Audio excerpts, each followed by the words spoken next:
Welcome to Legal Toolkit, bringing you the latest legal trends and business initiatives to help you manage your law firm. With your host, Jared Correia. You're listening to Legal Talk Network. Welcome to yet another episode of the award-winning Legal Toolkit podcast, only on Legal Talk Network. If you're looking for the channel changer, it's probably in the couch cushions. If you're a returning listener, welcome back. If you're a first-time listener, welcome home. And if you're the bad guy in an action movie, you're probably talking way too much. As always, I'm your show host, Jared Correia, and in addition to casting this pod, I am the CEO of Red Cave Law Firm Consulting, which offers subscription-based law practice management consulting services for law firms, bar associations, and legal vendors. Check us out at redcavelegal.com. I'm also the COO of Gideon Software Inc., which offers chatbot software built specifically for law firms. Find out more at www.gideon.legal. But here on Legal Toolkit, we provide you with a new tool each episode to add to your own legal toolkit so that your practices will become more and more like best practices. In this episode, we're going to talk about something I don't think we've ever talked about before, which is bar prep. Remember those days? I tried to forget them. But before I introduce today's guest, let's take a moment to thank our sponsors, without whom there would be no show. We would like to thank Alert Communications for sponsoring this podcast. If any law firm is looking for call, intake, or retainer services available 24/7, 365, just call 866-827-5568. Scorpion is the leading provider of marketing solutions for the legal industry. With nearly 20 years of experience serving attorneys, Scorpion can help grow your practice. Learn more at scorpionlegal.com. Abby Connect has delivered premium live receptionist and answering services to lawyers since 2006. You can try them out for free at abbyconnect.com. TimeSolve is the #1 web-based time and billing software for lawyers. Providing solutions since 1999, TimeSolve provides the most comprehensive billing features for law firms big and small. www.timesolve.com. All right, thanks, sponsors. My guest today is Adam Balinski, the founder and CEO of Crushendo, a new kind of bar prep program. Adam, I gave you a brief bio there. Anything at all you would like to add? Hey, short and to the point. Big fan of that. So thanks for having me, and let's just get right into the good stuff. Awesome. I'm sure everybody's going to appreciate that. Adam, welcome to the show. We're delighted to have you. Let's start with maybe the best thing I found. Like I was trolling your LinkedIn profile earlier today. You have had quite the storied career to this point. You've done a lot of really interesting things. So like live news reporter, which I probably don't even have time to ask you about. And then you were a Swedish instructor. The only Swedish instructor I've ever had is the Swedish chef from the Muppets. So can you say something in Swedish so I can compare your diction to his? Oh, absolut. Tack så mycket. Svenska är bäst. Hur är det med dig? Oh, that was really good. What does that mean? Oh, yeah, it was so good. I mean, my accent was spot on there, I'm sure. That was really good. I liked it. Yeah. Sounded good to me, man. I don't know. Oh, man, I just talked smack about you in the show. No, I'm just kidding. I knew it. All right, better not to reveal what you said. We'll let people translate on their own. All right. Are you ready to do some legal talk so we can please the sponsors and the listeners? Heck yeah. Although there may be some Muppet fans out there. I don't know. All right. Let's open up a whole can of worms here. Why don't we talk about the bar exam from this year, which some people are calling the Bar-pocalypse, which is never good, right? Yeah, you can't blame them, though. Right. So, like, obviously the pandemic has been an issue for everyone in basically every aspect of their life, but it's been particularly vexing for those studying for the bar. And it sounds like the bar exam administrators as well. So can you tell us, like, just what the heck is going on here? Hey, I appreciate you, by the way, using some Utah speak there, going with what the heck, right? What the heck's going on? I'm trying. I mean, you hear that all the time here in Utah. Anyway, yeah, man, it's been crazy. Obviously, the bar exam is stressful enough for everybody, not just for those taking the exam, but those administering the exam, because you want to get everything right. You want everything to be fair. right? And you need things to be safe. You need exam questions to be locked down, so there's no cheating going on. And then this year you throw in COVID, you throw in some virtual stuff, you throw in all sorts of interesting curveballs, dates constantly changing. I mean, I've got to think, I know at least from the students that I've worked with personally through my program and also through some tutoring, that it's a pretty ulcer-inducing, situation just as it is with bar prep generally, but throw in COVID and it's like, oh my gosh, how are you out of the hospital and not on anxiety meds? But really it depends. It depends where you are in how things are actually playing out or have played out. So every state was affected differently, obviously, and reacted differently to COVID, understandably. For some, it was a bit more of a nightmare. And for some, it was maybe more of a dream come true, at least for the test takers who kind of dodged and scored some diploma privilege, at least in the immediate. But actually, for most, it was a lot like any other year, just with some non-traditional dates and COVID protections in place for in-person exams. And just to kind of give you a rundown of just how things kind of break down in terms of what state did what. There was one state, Delaware, that's just straight up canceled the summer 20 exam. They just said, okay, we're just canceling. Sorry, guys, if you wanted to test here, not happening. So 20 states went completely virtual, with the vast majority of them administering the exam actually just this past week, so start of October. A very small group of states, including Utah, where Crushendo is based, offered some form of diploma privilege for a limited group of lucky ducks. And most states, I believe 29, had in-person exams at some point. The plurality of them held the exam the usual time. The others postponed to various times. Some offered multiple exam taking opportunities and venues. And from what I've heard, my sense is that for those taking the bar exam, things were definitely smoother and less stressful in the in-person situations. Remote was sometimes riddled with hiccups, challenges, as you can imagine. Yep. And of course, the in-person things look different with various COVID protections in place, but overall it was less stressful than dealing with, is my internet going to just totally crap out on me? What's going to happen at my home when I'm at home? Can I, there's just so many things with the virtual exam that could go wrong. And in some sense it did. Yeah, like what a stressful time taking the bar exam and then throwing this on the pile. But I suppose it's better than being in Delaware. I guess they're going to have like a really large group of test takers next year. That's what's going to happen. I honestly don't know. I'm not super familiar with the Delaware bar and how they roll. I just did see that they canceled it. And I was like, well, that's one way to solve the problem. That's one pathway for sure. All right. Crazy year, right? Everybody knows 2020 is the worst year in human history, right? The Mayans are let's not Groundhog Day today. I mean, this year over. So let's talk about the bar exam moving forward, right? Do you view this as kind of like a blip, or do you think this is the start of some permanent changes, some of which I would imagine are probably necessary anyway, right? Sure. I mean, honestly, I think it'll mostly be a blip in most states when it comes to the big stuff.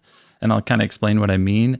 Mm-hmm. I mean, even if COVID or some other pandemic, right, stays relevant year to year, I think states that did the exam in person will continue to do so, because those, from what I've heard, haven't been train wrecks. There haven't been mass outbreaks.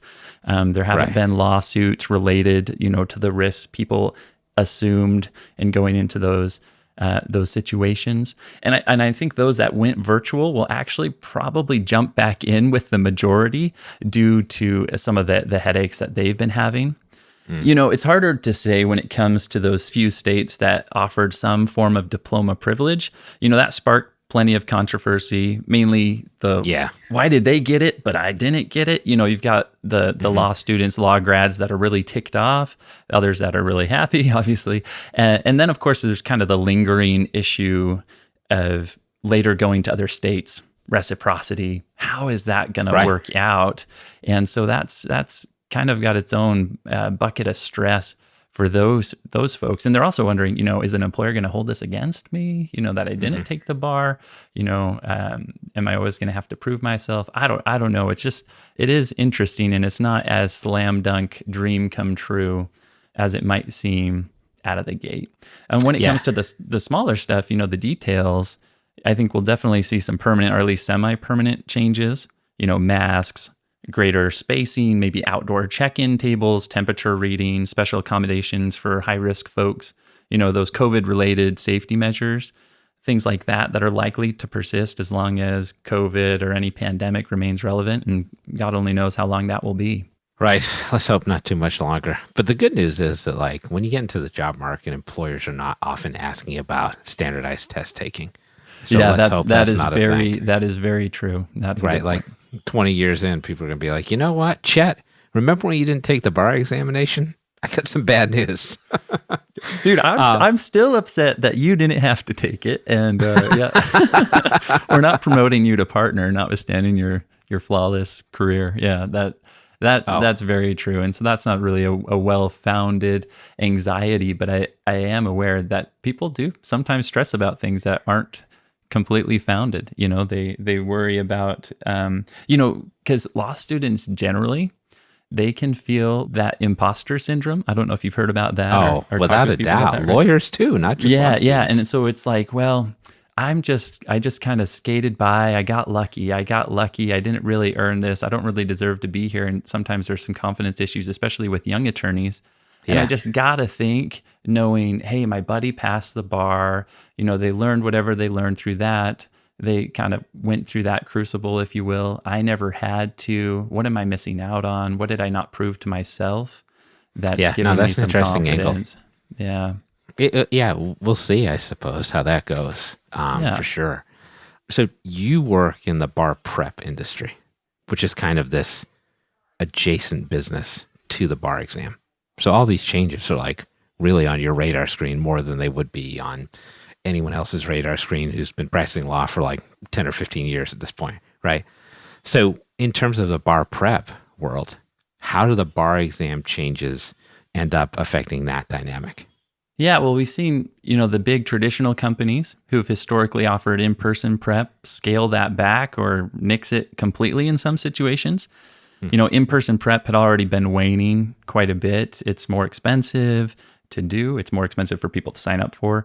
Right. Most students nowadays exercise the on-demand option. And so who knows, maybe COVID will be the death knell of that in-person bar prep from big company situation. I'm guessing if you nix that, there will be something that kind of pops up to fill that need for those students that need more of that person-to-person engagement. And I think virtual tutoring might be what comes to replace it for those that can afford it. Obviously, that's pretty expensive. Yeah. We began offering that at Crushendo, and it's actually really effective thanks to, screen sharing and other technologies. In some ways, it's actually better than in-person prep. You can stay in your pajamas, you can still see their face, you can and sharing screens is really invaluable. You can work through questions together and be looking at the same words. No, it's a really interesting idea, and I think probably reflected in a lot of the remote learning that's going on across the country at this point. I'm so old, I remember those in-person bar prep programs, and it was just awful. Don't tell anybody, but I skipped a lot of those. So that's going to be the end of the first section of this show. So thanks, Adam, for sticking with us. We're going to take our first break, and you can listen to some words from our sponsors, and we'll be right back. Now more than ever, an effective marketing strategy is one of the most important things your law firm can have, and Scorpion can help. With nearly 20 years of experience serving the legal industry, Scorpion has proven methods to help you get the high-value cases you deserve. Join thousands of attorneys across the country who have turned to Scorpion for effective marketing and technology solutions. For a better way to grow your practice, visit scorpionlegal.com. As the largest legal-only call center in the U.S., Alert Communications helps law firms and legal marketing agencies with new client intake. Alert captures and responds to all leads 24/7, 365 as an extension of your firm in both Spanish and English. Alert uses proven intake methods, customizing responses as needed, which earns the trust of clients and improves client retention. To find out how Alert can help your law office, call 866-827-5568 or visit alertcommunications.com/LTN.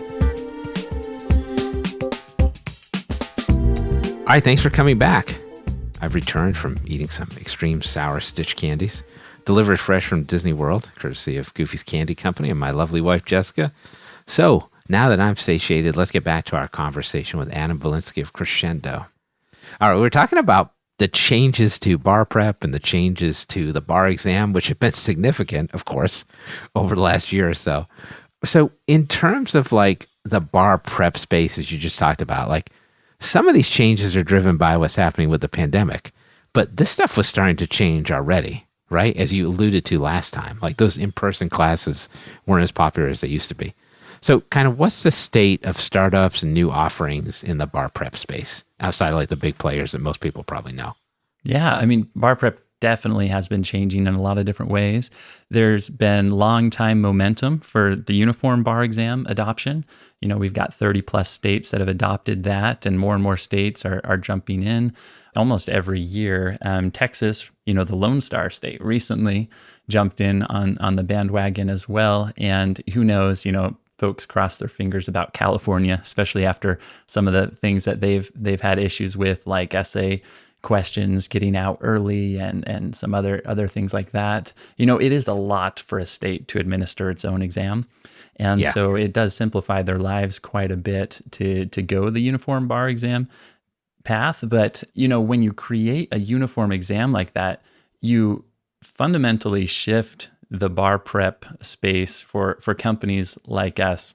You know, Crushendo couldn't just waltz in and contend against these big companies if it had to create state-specific content for every single state. You know, in some states, they only have like 100, 200 bar exam takers per administration. And so the market's very, very small there. And if you have to create custom content to be able to reach that extra 100, 200 students to have a chance, you know, at a bite of the apple there, it's not worth it at all. But because of the uniform bar exam adoption, you see a lot of new companies that can jump in and offer more affordable and focused prep because they don't have to worry about staying up on the laws of every single jurisdiction. And so I'm not just talking about Crushendo. There's other companies that have walked into this space too.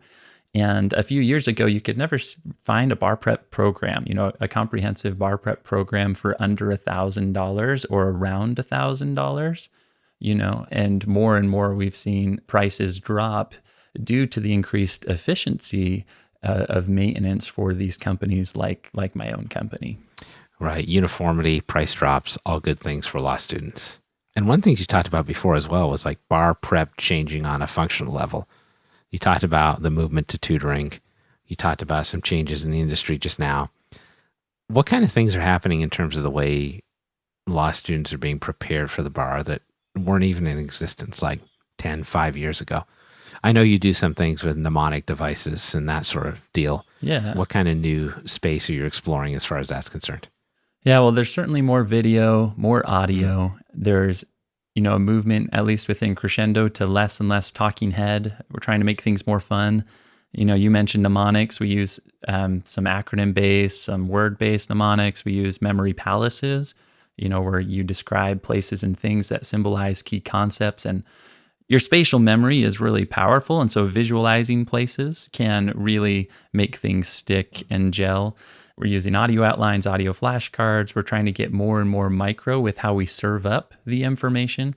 So we're not looking at 90-minute, 60-minute, 30-minute lectures. We're looking at a minute to a minute and 30, you know, shots of condensed doctrine that you can play on repeat and really drill and then move on to the next bit of material. And so you can really hammer home the things that are more difficult for you and zero in on them. And you can kind of cruise through the things that are less important because you already have an understanding of them, or they just come really easily to you. And so, you know, a lot of those innovations, they're happening pre-pandemic, but the pandemic has certainly emphasized their relevance. You know, and we've seen great growth this summer. And in the bar prep space, it was a terrifying year because, as you mentioned, you know, we're attached at the hip with the bar exam, and to the extent the bar exam is rattled, we're rattled with it. And you know, you wonder, are we gonna survive this thing? What's gonna happen? And it's been great to see some good growth, and in some senses be benefited by the extended exam dates because people have more time to look at alternative options if their traditional study materials Right. aren't cutting Right. it for them. And so in some ways, it's actually been a bit of a blessing for us. I hate to say that because I feel empathy for our students that have had all the headaches that have come with this year.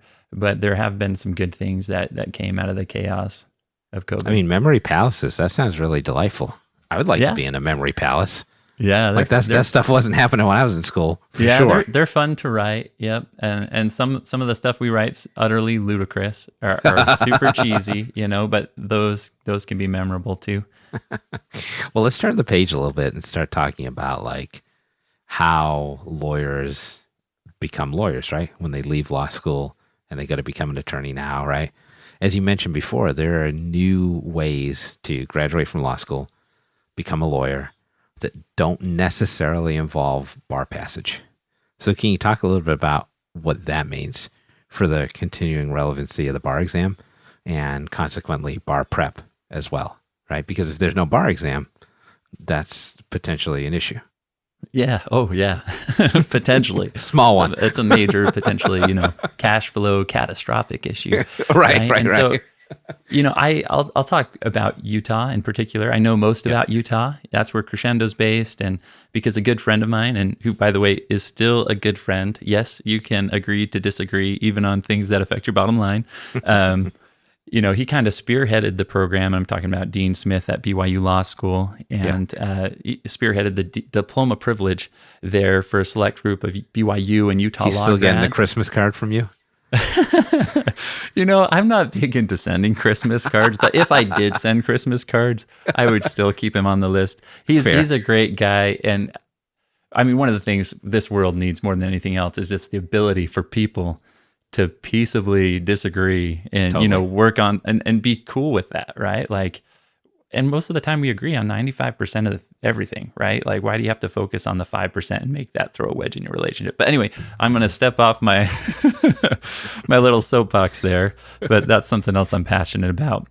So, there's this limited group, right? BYU, Utah law grads that fall into a certain bucket where they were already signed up for the exam at a certain time and they graduated at a certain time.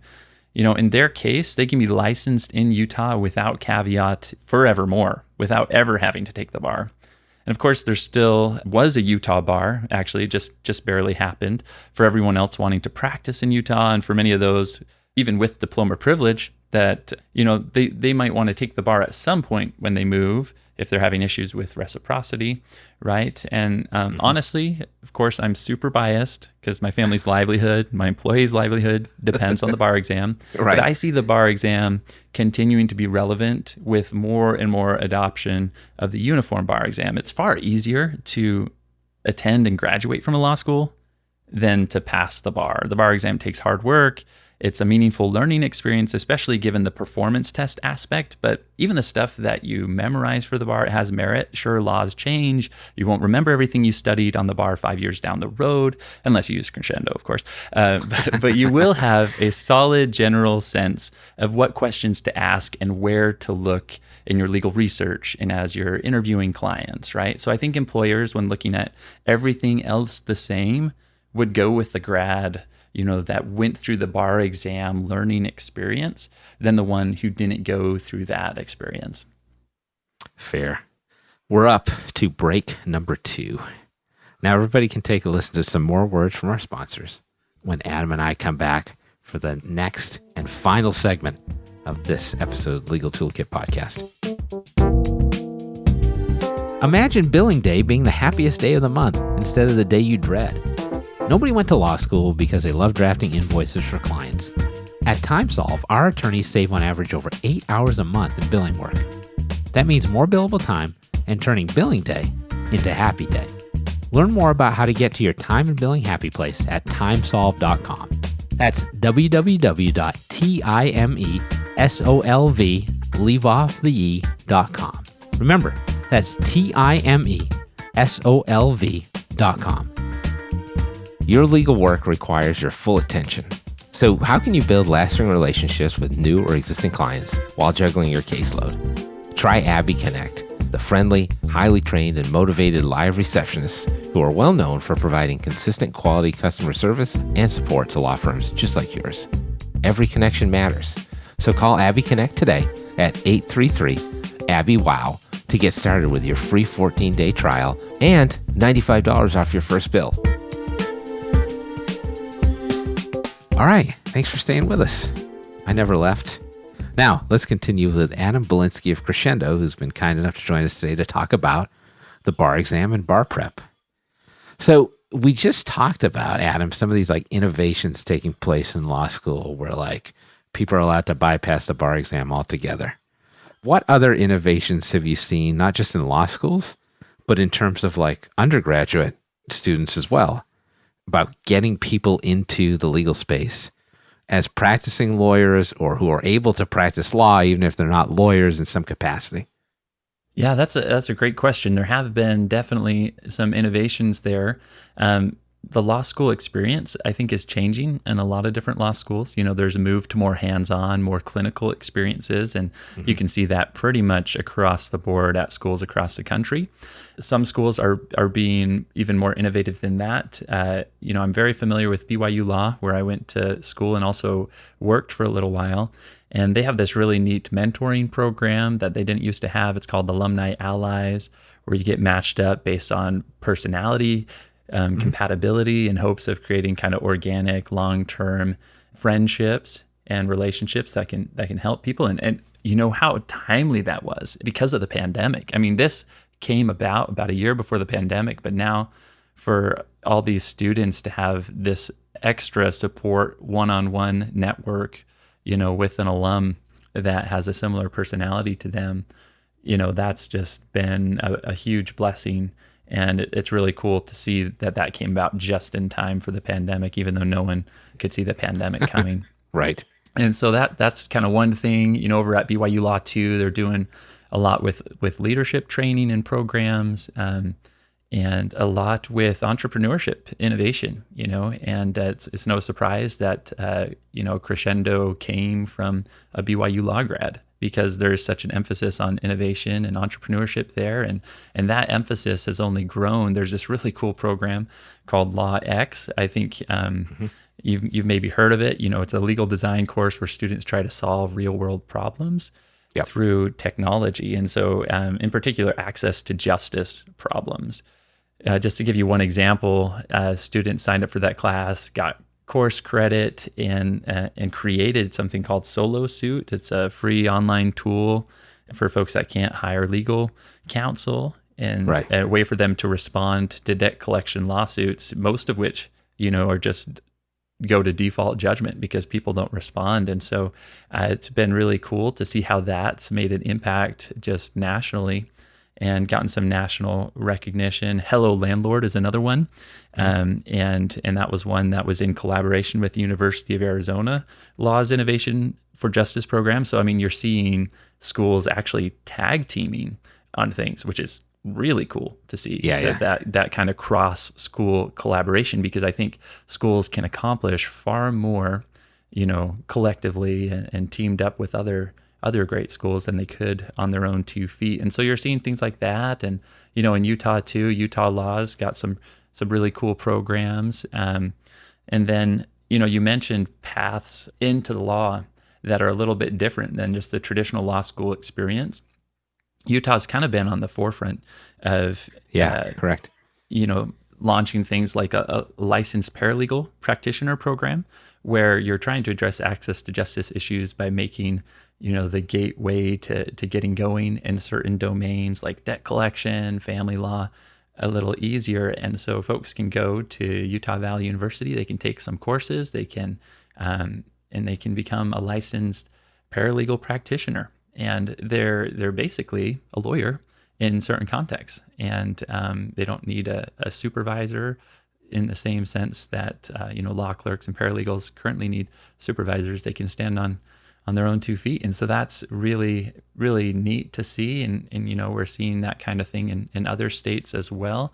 That's catching on. And so it's not going to be forevermore. If you want to practice law, you have to do 3 years of law school and take the bar exam. You know, there's those that go to 3 years of law school, have diploma privilege. There's those that don't go to law school at all, but take some kind of program like this licensed paralegal practitioner program. And so we're definitely seeing innovation in that space. And then we're seeing schools that are actually offering just undergraduate law degrees. And that's really catching on too and becoming popular for those universities that offer those programs.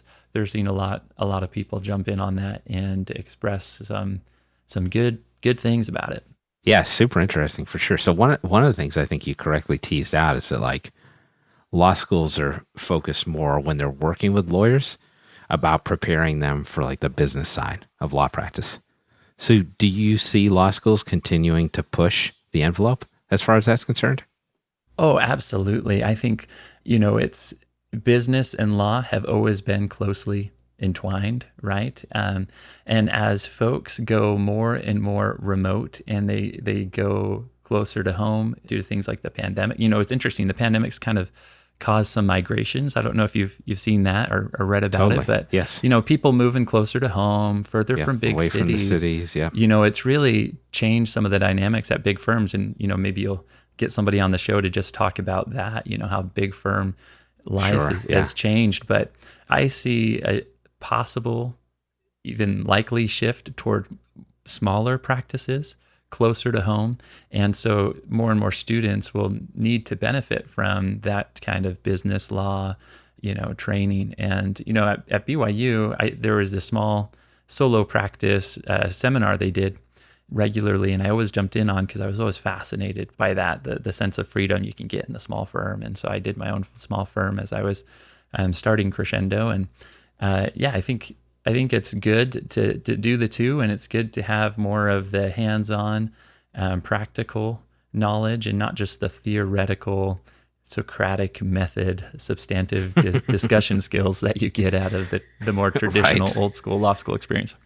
Right. So I think it's going to be interesting to see what Flight from the Cities does in terms of like law practice and how law schools teach law practice. But let's turn the page on that a little bit, because you've got another interesting project that you're working on. So as everybody knows, there's like tons of talk about the Supreme Court right now. The Republicans are trying to get Amy Coney Barrett confirmed as a new justice prior to the election. And in timely fashion, you are releasing a new podcast on the Supreme Court, which I think is fascinating. Can you tell folks a little bit about that? Yeah, I mean, the gist of the podcast is super simple, right? Big case comes down from the Supreme Court.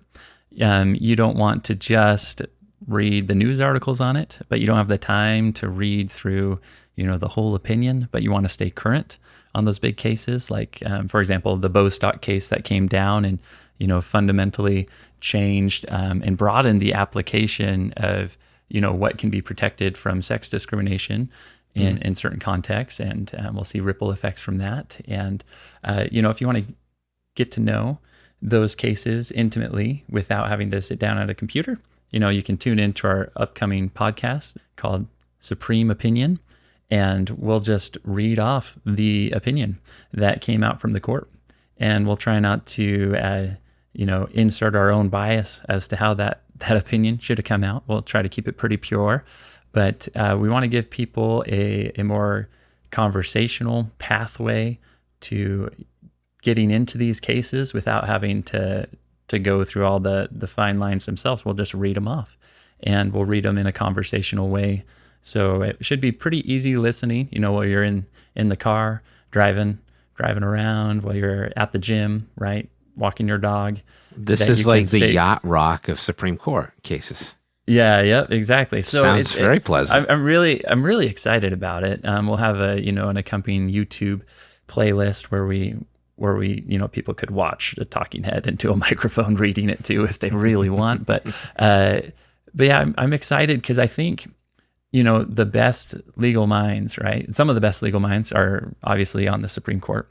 Incredible rulings come out of there, and not just the majority opinions, but the dissents are all really valuable education. And I think every attorney would benefit, and every law student would benefit from becoming more and more acquainted with the current lay of the land at the Supreme Court, the current personalities that are there, how they speak, how they reason, how they're addressing these current issues, because they affect all of us everywhere to some extent.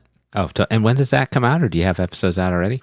We don't have an episode out yet. We're getting geared up to put things out within a week or so. So look for that, the Supreme Opinion podcast. Oh, we love it. All right, love podcasts out here. Check out Supreme Opinion. All right, I have one last question for you. I'm hoping I can lean on your Utah knowledge to inform me about this. So you said before you're a BYU guy, undergrad, law school. I know what a cougar is, right? But what is a ute? Oh, what's a ute?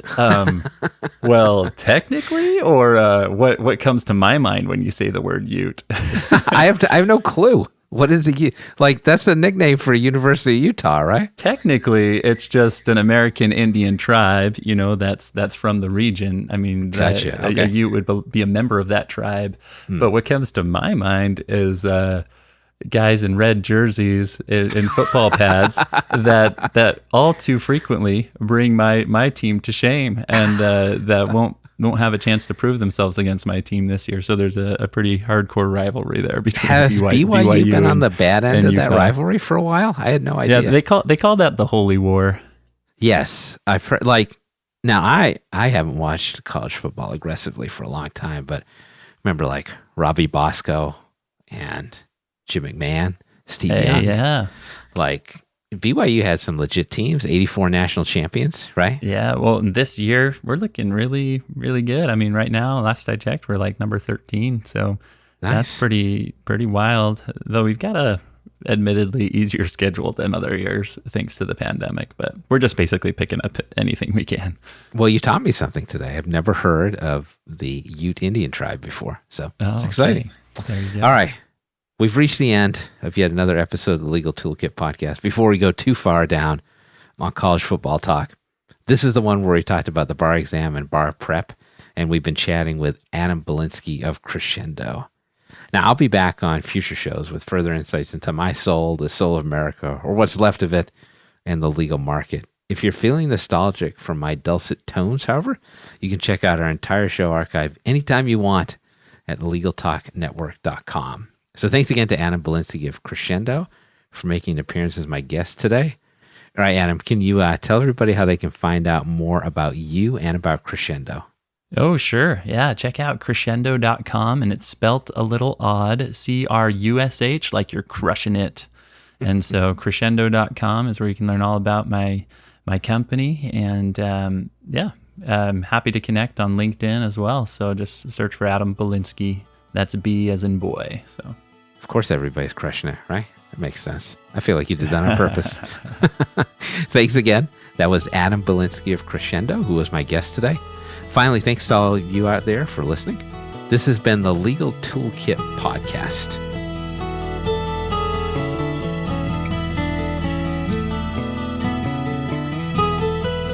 Thanks for listening to Legal Toolkit, produced by the broadcast professionals at Legal Talk Network. Join host Jared Correia for his next podcast covering the current business trends for law firms. If you'd like more information about today's show, please visit LegalTalkNetwork.com. Subscribe via iTunes and RSS. Find Legal Talk Network on Twitter, Facebook, and LinkedIn. Or download the free app from Legal Talk Network in Google Play and iTunes. The views expressed by the participants of this program are their own and do not represent the views of, nor are they endorsed by, Legal Talk Network, its officers, directors, employees, agents, representatives, shareholders, and subsidiaries. None of the content should be considered legal advice. As always, consult a lawyer.